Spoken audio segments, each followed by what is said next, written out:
بسم الله الرحمن الرحيم. نحمده ونصلي ونسلم على رسوله النبي الكريم، أما بعد. زما د اسلام خوګورونو الله تعالی مو په خوب ایمان خوشاله کړ چې موږ سره د رسول الله صلی الله علیه وسلم د سیرت مبارک په درس کې شرکت کوي.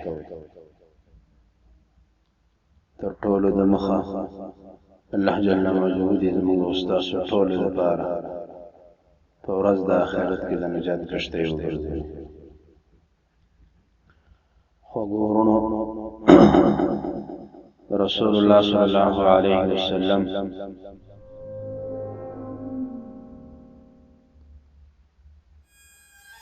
درس سیرت مو چې شروع کړو نو په مخکنو ورځو کې واقعه د پیدایش د رسول الله صلی الله علیه وسلم او مسأله د رضاعت ذکر شو.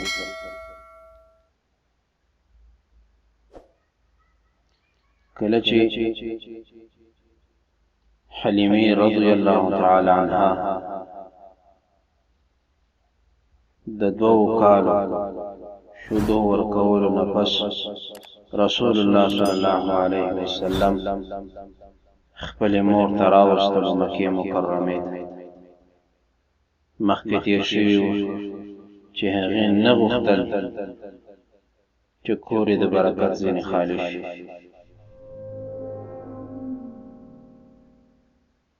نو په دغه لحاظ کله چې مکې مکرمې ته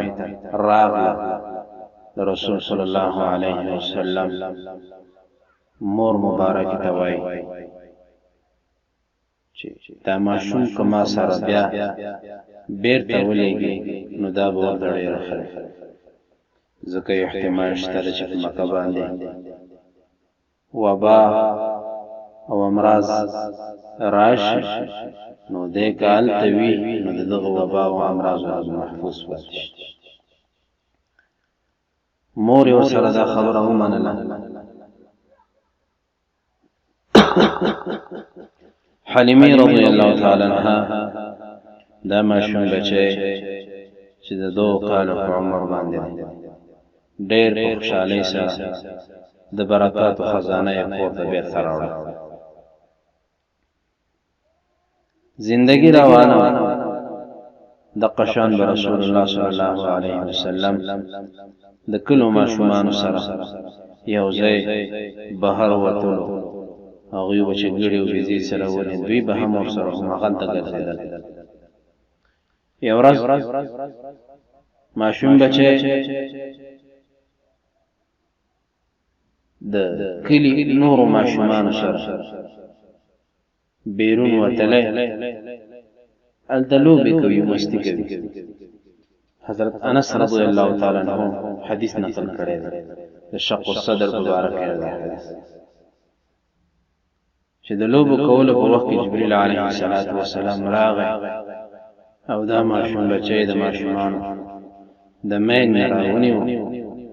او یو څنډې ته هلته یې څملوله. کله چې څملوله د سینه مبارکه یې وشکوله او زړه مبارک یې ترېنه راوویسته. بیا په زړه کې یو ټوټه وه، وړه غوندې د غوښې ټوټه، هغه یې ایسته واچوله او بیا یې یو تش راواخیستل او په هغې کې د زمزم اوبه وې. هغه یې په دغو اوبو باندې ووینځلو او واپس یې د رسول الله صلی الله علیه وسلم سینې ته واچول. ماشومانو چې دا حالت ولیدل په منډه منډه د حلیمې رضی الله تعالی عنها کور ته راغله او هغې ته یې خبر راورسول چې داسې یو نفر راغی او محمد یې قتل. هغې چې کله دا اوازه واورېدله ډېره پریشانه شوه او ډېر د خفګان په حالت کې په منډه منډه دقه ځای ته ځان راورسول. چې ګوري محمد صلی الله علیه وسلم چې دی وخت عمر د 4 کالو موده باندې و فزه ولړ رنگ زیړ اوخته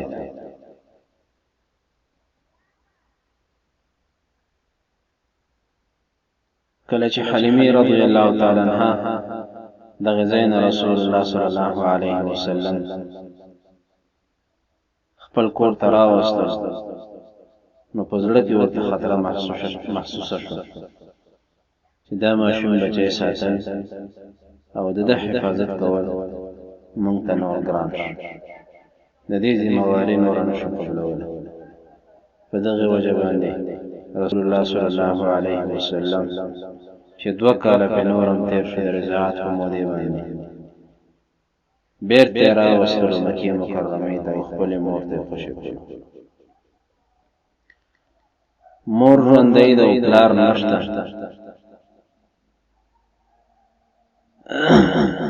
نیکه هم ژوندۍ ده ترونه هم ژوندۍ دي ترونو بچیان هم شته د هغوی سره یو ځای په یو مالت کې وخت تیریږي چې عمر د رسول الله صلی الله علیه وسلم تقریبا 6 کال پورې ورسېدو لګرالوی شلو مور د حالت لیدل نو په زړه کې یو فکر راغی چې ډېره موده وشوه د خاون زیارت نه دی کړی هغه د مکې مدینه منورې په لار باندې چې مدینه کې مخکې واقعا ذکر شو چې الته وفات شو او هملته دفن شوی د رسول الله صلی الله علیه وسلم ترته عرض وکړ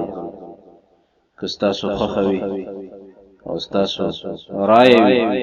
زمون سره نو یو ځای ولاړ شو مدینه منورې ته او هلته د خپل خاوند قبر زیارت تر هم نیکه هم د رسول الله صلی الله علیه وسلم حلیم سره خبره ورسره ومنله ماشوم بچی مور نیکه او یو خادمه د ایمن په نوم باندې دای ځان سره او د مدینه په لور باندې روان شو مدینه منوره د مکه مکرمه نه تقریبا 500 کیلومتر لري پراته ده ډېر لوی مزل ده دوی د مکه مکرمه نه روان شو د مدینه منورې په لور باندې کله چې هلته ورسېدل په مدینه منوره کې یو میاشت قیام اختیار کړ یو میاشت هلته تیر کړ چونکې ما خیل رسول الله صلی الله علیه وسلم هم دغه ځای وخت لري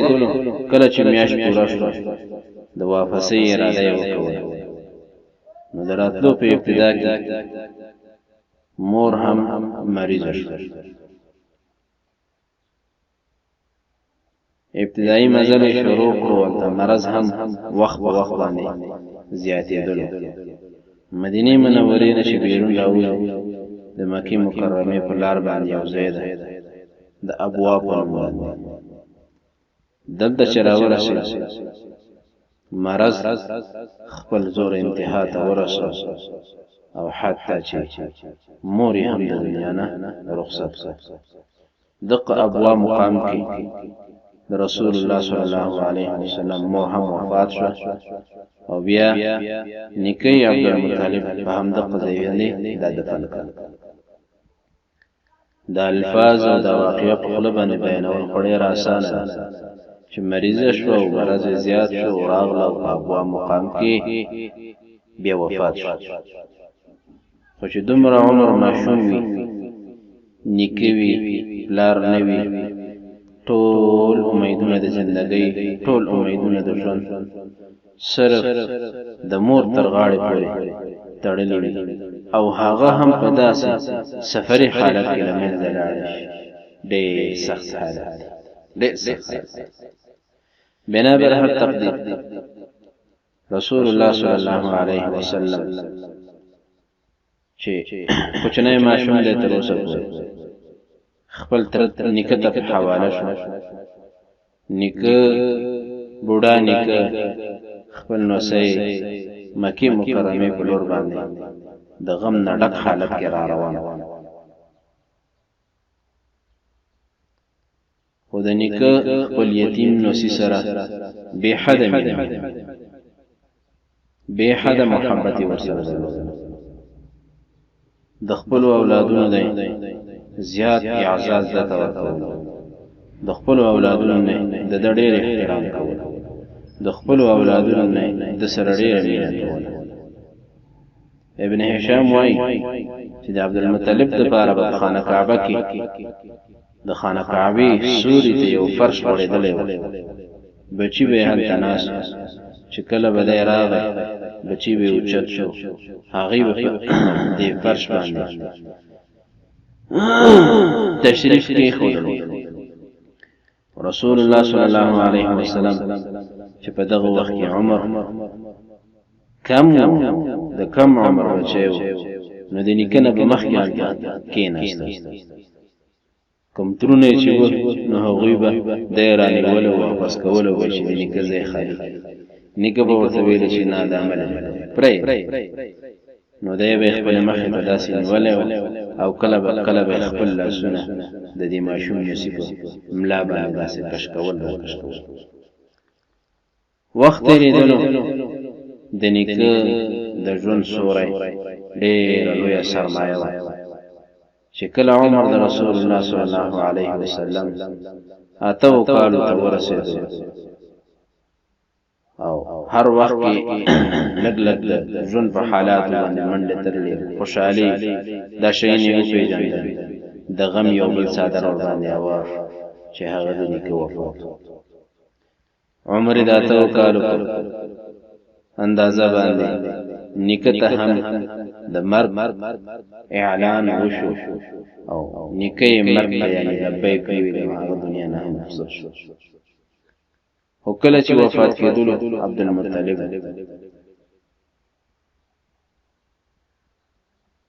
په دغه وخت کې د رسول الله صلی الله علیه وسلم د پرورش او کفالت وسیله و. خپل زوی ته ابو طالب ته ویل چې دې بچی به حفاظت کوي،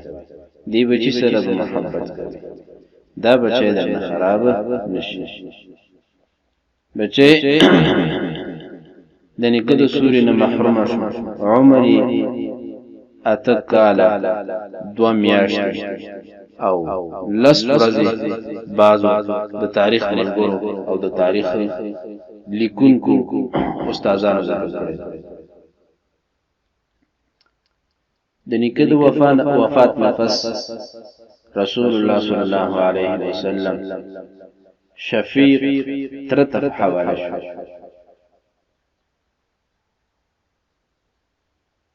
تره هم بے حد محبت ورسره کولو او په خپل اولادونو کې شامل کړو. د اولاد نه زیات اعزاز او ورکړ او ډېر لوی همدردي او ډېر لوی محبت یې د رسول الله صلی الله علیه وسلم سره جاری وساتي. یو ورځ یو نفر ابن عساکر یو روایت نقل کړی چې یو رجل مکه مکرمه ته راغی او په دغه وخت کې مکه مکرمه د قحط شاهده، قحط سالیو، باران نه ورېدل، د باران نه مو نشان شوی. خلق به همیشه په اوبو پسې وږي ګرځېدل. دا سړی راغی ابو طالب ته وایي چې راځه دواړه د اوبو یعنی د باران لپاره دعا وکړو چې الله پاک باران وکړي. او دا صحراګانې او بیابانونه خړوب شي او خلقو ته اوبه ورسېږي، استفاده وکړو. دی فرمایي چې ابو طالب سره نور ماشومان هم خو یو ماشوم یې د ګوتې نه نیولی و ځان سره را روان شو. د دې ماشوم داسې سپین مخ لکه څنګه چې د لمر نه تازه وریځه لرې شي او پړق پړق. کله چې دا ماشوم راوستل د دې ماشوم لای خانه کعبې سره ولګوله او بیا یې دعا وکړه. الله جل مجده په دغه ځای باندې دا دعا قبول کړه. دی وایي چې موږ په اسمان کې لږ شان وریځ ولیدله، بیا مو ورته کتل چې وخت په وخت باندې د هر طرف نه وریځې دغه راغونډېدلې او لږ ساعت پس باران شروع شو. صحرا او بیابان او آبادي او ټولې کندې د اوبو ډکې شوې، سیلابونه جاري شول. ابو طالب د دغه باره کې چې کله یې صفت یې کولو نو یو شعر ویلی، هغه وایي: وابیض یستسقى الغمام بوجهه تمال الیتام عصمة للارامل. دا خو ډېر ښایسته دی، دا ډېر ښایسته دی، د هغه د مخ نه د باران فیضان وري، د یتیمانو ملګری دی، د کونډو محافظ دی. دا صفت یې بیان کړی. زندگی د خپل تر سره تیرېدله، چونکې عادت دا و چې مکه مکرمه کې ټول خلک د تجارت کاروبار باندې بوخت وو، تجارتونه به یې کوي. ابو طالب هم تاجر د بعضو روایاتو مطابق د سند په حواله سره مشکوک الحال دی. یو روایت کله چې عمر د رسول الله صلی الله علیه وسلم 12 کالو ته ورسېد، یا 12 کاله 2 میاشتې لس ورځې ته عمر رسېدلی، ابن جوزی رحمه الله لیکلي چې ترې د خپل ځان سره د شام په طرف باندې د تجارت لپاره روان. کله چې بصرې ته ورسېد، بصره کې یو راهب د عیسائی مذهب یو پابند عالم ته وایي، بحیرا په لقب باندې مشهور او د خپل نومي جرجیس بعضو تواریخ والا لیکل. کله چې قافله دلته د خواته راورسېده، دا راهب د خپل ګرجې نه بهر راووت، درین حال کې تر دې مخکې نه و راوتلی او هر چاته نه راوتلی. کله چې بیرون راووتلو، قافلې سره مخامخ شو، د ټولې قافلې مېلمستیا یې وکړه. کله چې د قافلې مېلمستیا وکړله، هغوی ته یې ډوډۍ تیاره کړه. رسول الله صلی الله علیه وسلم د اوصافو د مخ نه وپېژندل، دی یې د لاس نه ونیول او ابو طالب ته یې ویل: دقه سید المرسلین، دقه سید العالمین. دا د آخر زمانه، دا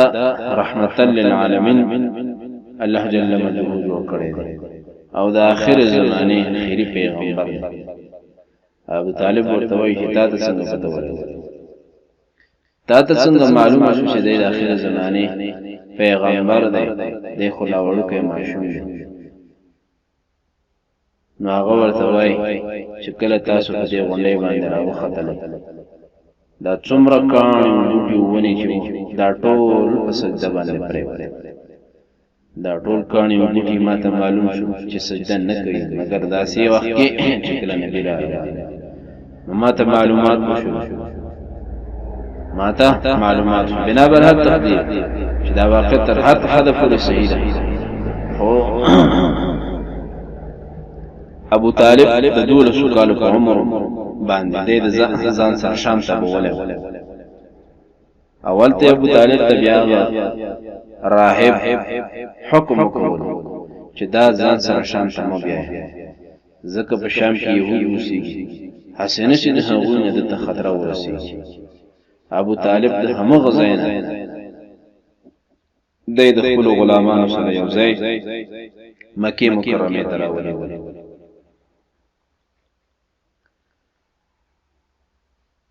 امام ترمذی رحمه الله دغه روایت نقل کړی دی چې بلال سره راوړی خدا سرګند خدای ده ځکه چې بلال رضی الله تعالی عنہ په دغه وخت کې لا پیدا کله چې رسول الله صلی الله علیه وسلم مکه مکرمه ته راغی او ترې د شام نبی ته راغی او عمر د رسول الله صلی الله علیه وسلم پنځل سکالو ته ورسېدل په مکه مکرمه کې یو جنگ چې هغه جنگ ته جنگ فجار ویل شي په دغه جنگ کې رسول الله صلی الله علیه وسلم هم شرکت کړی و خپل ترونو ته غشي ورکړ د هغې نه وروسته بیا په مکه کې یو معاهده شوې څومره قومونه چې وو بني مطلب او بني اسد او بني عبد العزى او بني زهره او بني کلاب بني مره دا ټول راجمع شو او خپل ځان خپل منځ کې عهد وکړ چې موږ تاسو به همیشه په مکه مکرمه کې چې څوک مظلومي د هغه مدد وکړو او د هغه حق ورکړو رسول الله صلی الله علیه وسلم هم په دغه اجتماع کې په دغه معاهده کې شریک کله چې رسالت او نبوت رسول الله صلی الله علیه وسلم ته عطا شو ویل به چې موږ د عبد الله ابن جدعان په کور کې په یو داسې معاشره کې شریک شو چې هغه معاهده ماته د سرور خان هم ډېره نبی اکرم صلی الله علیه وسلم په مکه کې د شباب زندگی او د ځوانۍ زندگی هم تیروله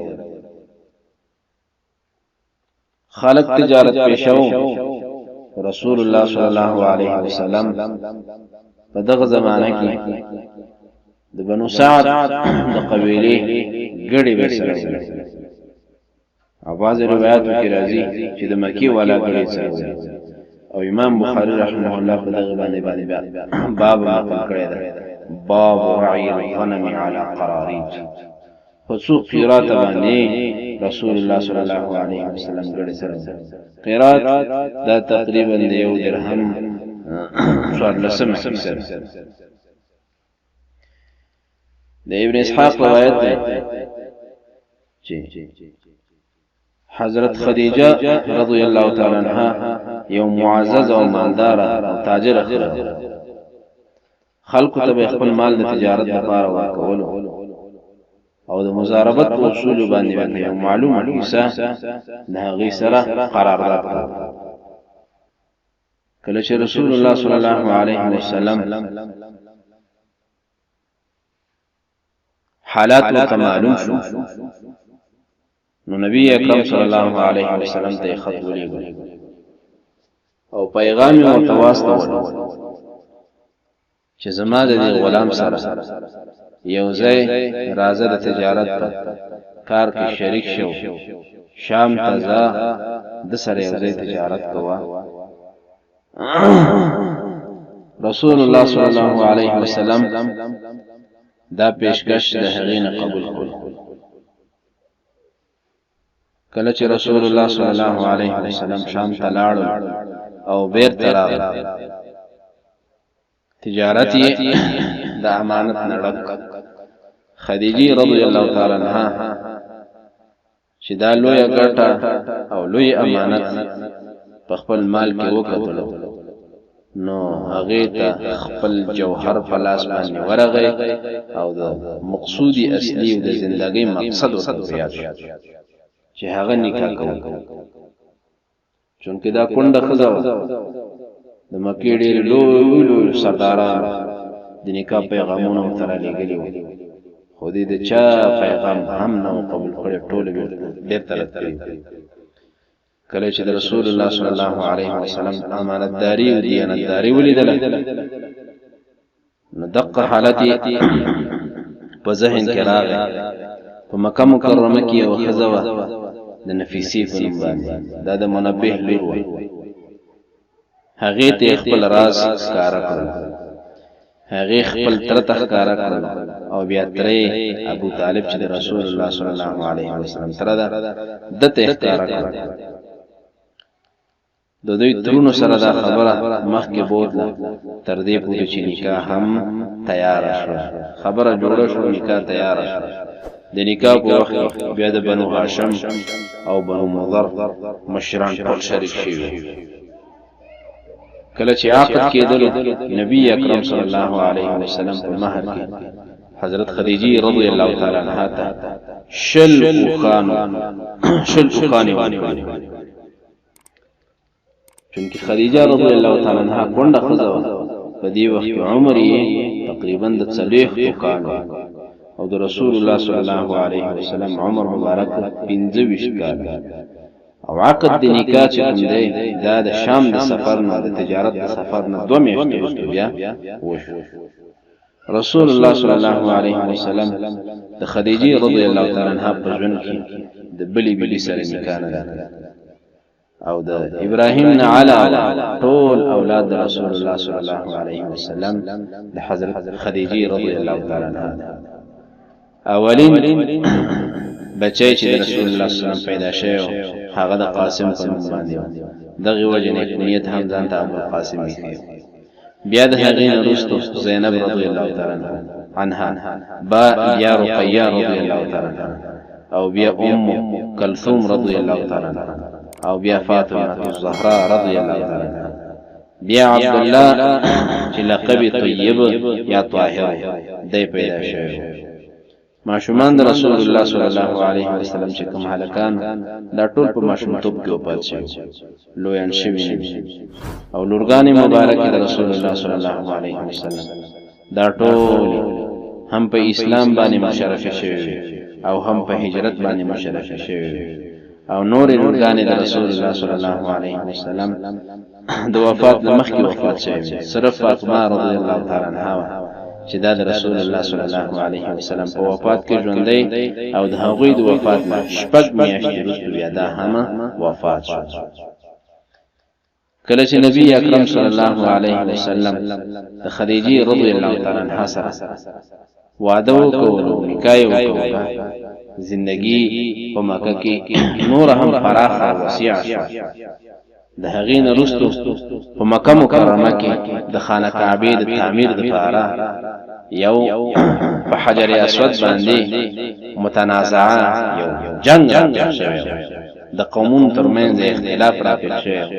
دغه اختلاف د رسول الله صلی الله علیه وسلم په مبارک لاسونو باندې له منځه لاړ تفصیلي واقعه څنګه وه سبا به شي انشاءالله سبحانك اللهم وبحمدك نشهد ان لا اله الا انت نستغفرك ونتوب اليك